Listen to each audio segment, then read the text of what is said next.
for additional details. One of the new details that I'm sorry to have to share is that there is one additional victim of today. So now there are 9 injured individuals. There was one additional victim who had left the scene.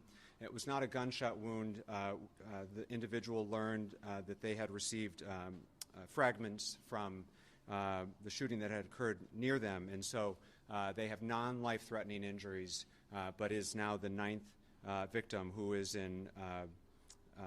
expected to have a full recovery.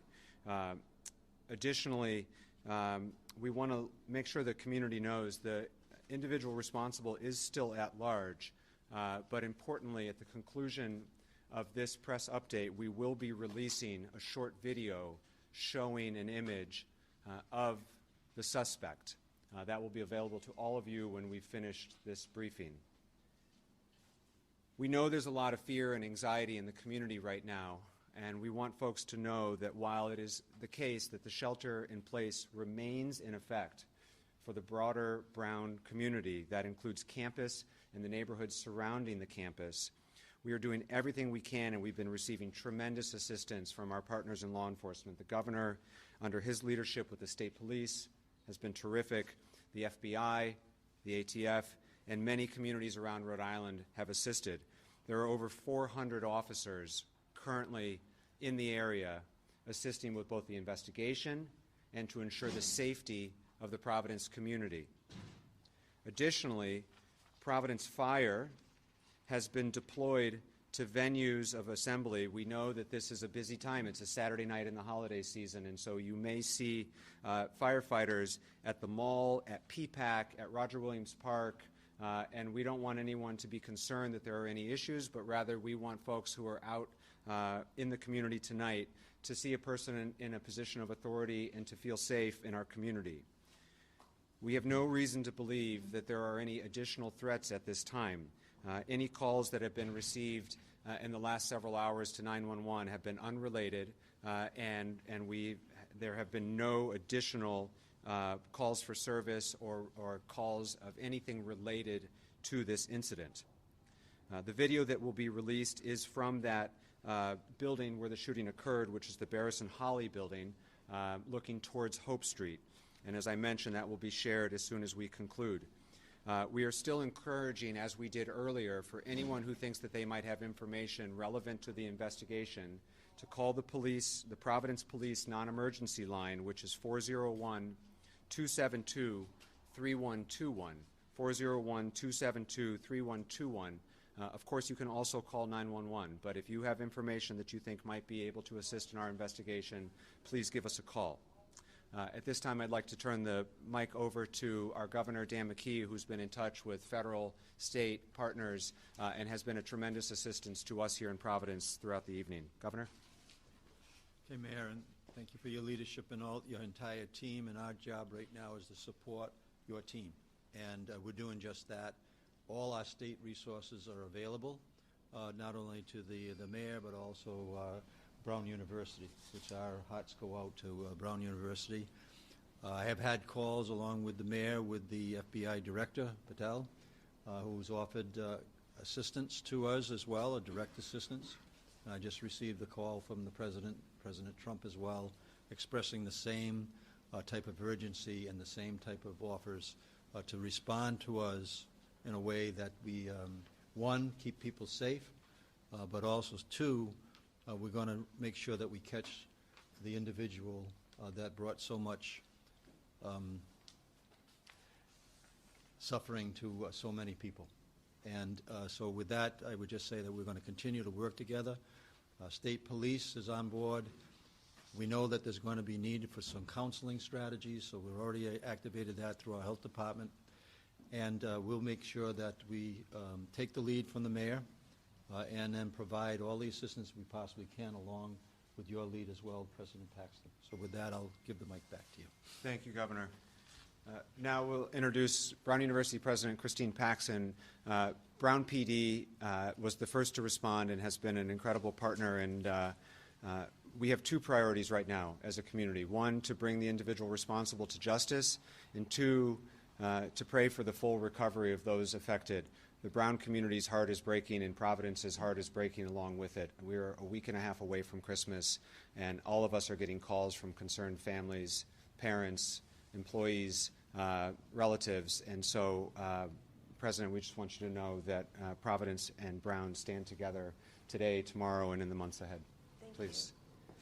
Thank you. Yes, this is the day that one hopes never happens, and it has. I really appreciate everything that the local law enforcement and everybody is doing to help find this person, make sure that we can be safe as a community. Our focus right now is on supporting the families who have been affected by this, the families of the 2 students who sadly lost their lives today, as well as the 8, now 9 students who are in the hospital. We've been in touch with their families. I will talk to them soon. But, you know, we will come together as a community and we'll get through this. Currently, the students are still all on lockdown, as are people in the area. And hopefully we can get them back to their dorms and feeling safe and secure as soon as possible. But thank you for everything you're doing, Mayor. Thank you, Chris. We'll take questions for law enforcement personnel, anyone who's here today and share as much information as we can at this time. Can we, Dan. Dan J. from Channel 10, Mayor, as you know, can you talk a little bit about what we're going to see in this video? Or can Commander? Chief Oates? We're going to ask Commander O'Hara to answer that question. Sure. What you're going to see is a video from the building where this incident took place, 184 Hope Street.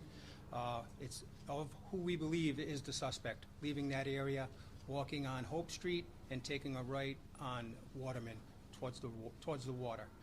He's going to be wearing dark clothing. You're not going to be able to see his face. Dark gray or black clothing. And some of the witnesses have also told us that he may have been wearing a camouflage gray mask. That is unconfirmed.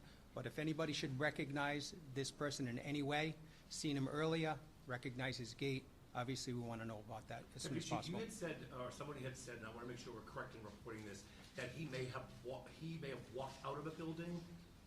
And I'm wondering, how did he get access to the building, and is there video from inside the building? That I don't have the answer if there's video inside that building that depicts him. There is video inside that building. However, I haven't seen him on video inside that building.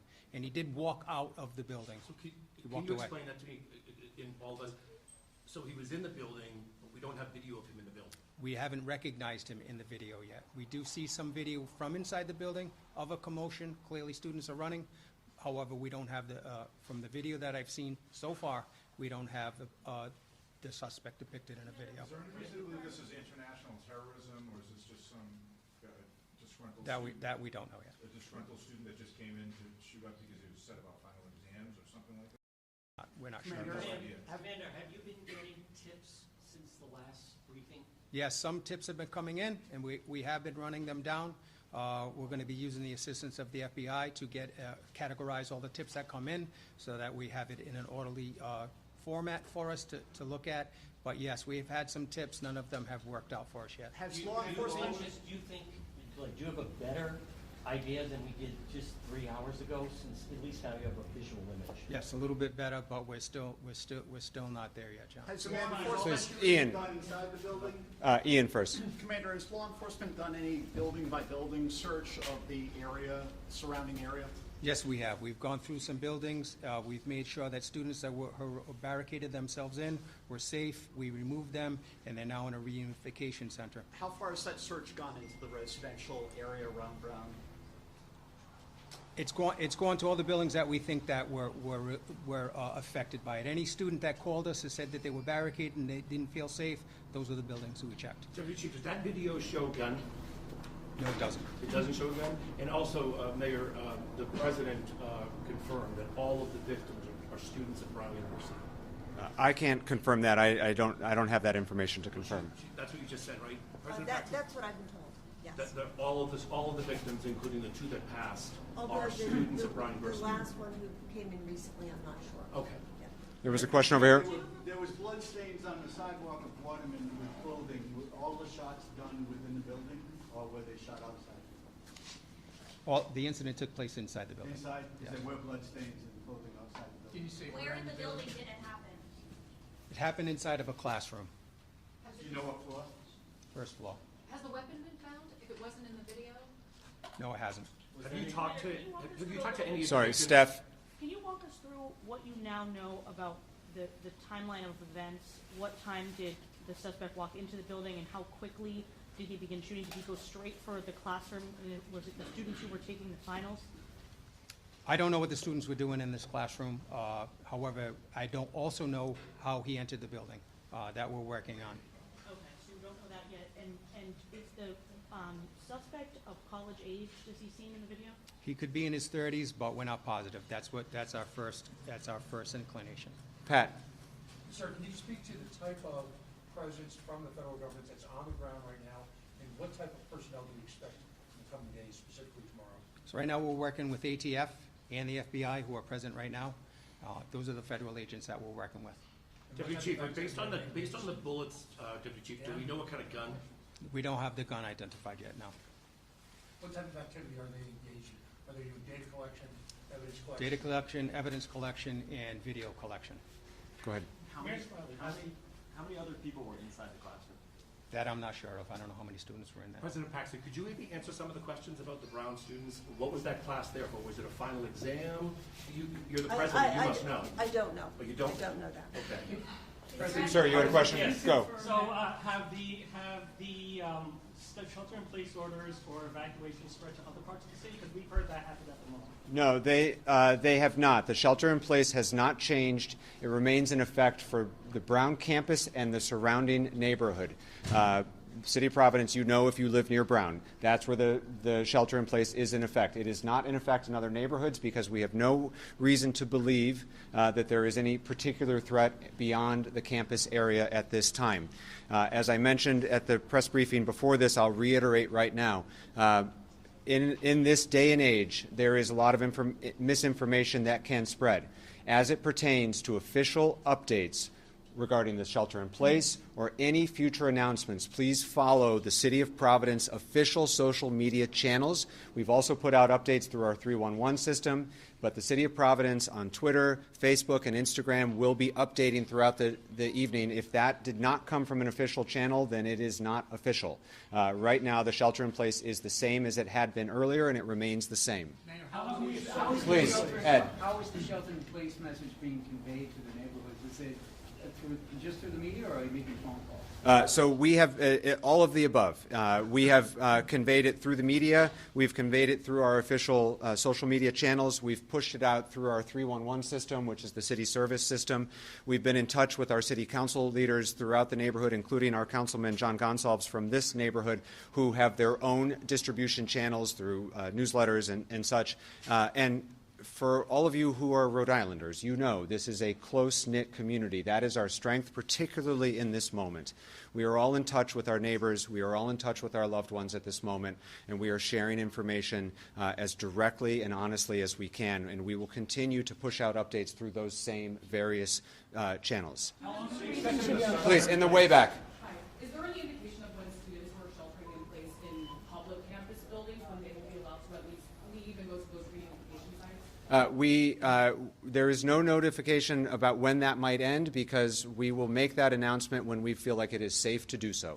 And so we don't have a timeline on that, and nor should we have a timeline on that. Safety is the primary concern right now, and bringing the responsible individual to justice is our top priority. Is it believe that he's still in the area? Just one suspect, or people helping him? And if people are helping him, Deputy, what is your message to people that might be aiding, because it's been 6 hours and, you know, no one knows. So he's unidentified, so we don't know if people may be helping him or not at this point. But if you assume that, what's your message to anyone that may know who he is or helping him or hiding? They know who he is. Please call us as soon as Chief, possible. Dan, then Steph. I ask this with all due respect, Deputy Chief, just so I'm trying to process this so we can bring this person to justice. He was in the building, but we don't have video of him in the building, or we have video, we just don't know if it's him. Do you think that he went into a bathroom, got dressed, and then came out? And secondly, could the president of the university address, does anybody have access to that building? I mean, you can't go in a building without a pass key anywhere, so. I'll take both of those.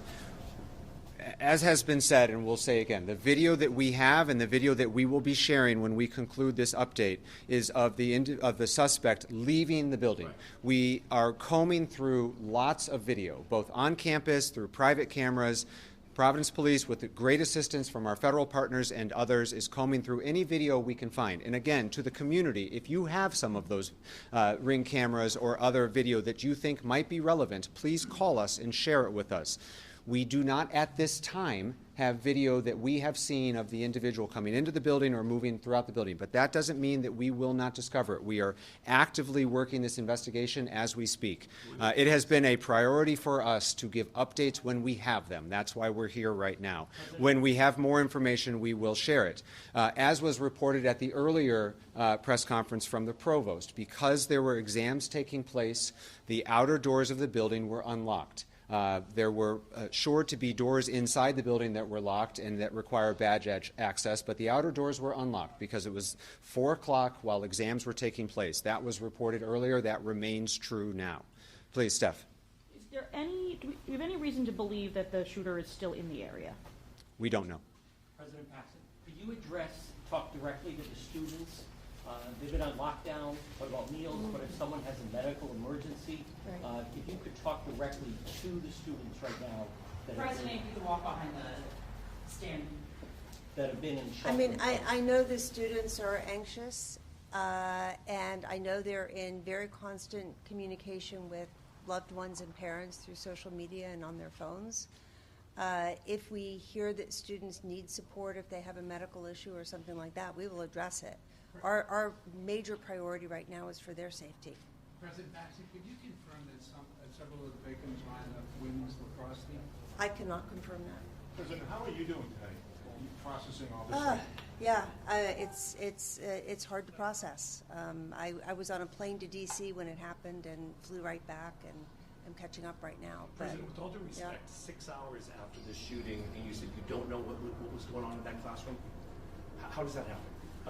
Were they taking an exam? Were they meeting for a club? I don't know. 6 hours later, you're the president, and you don't know. I do not know.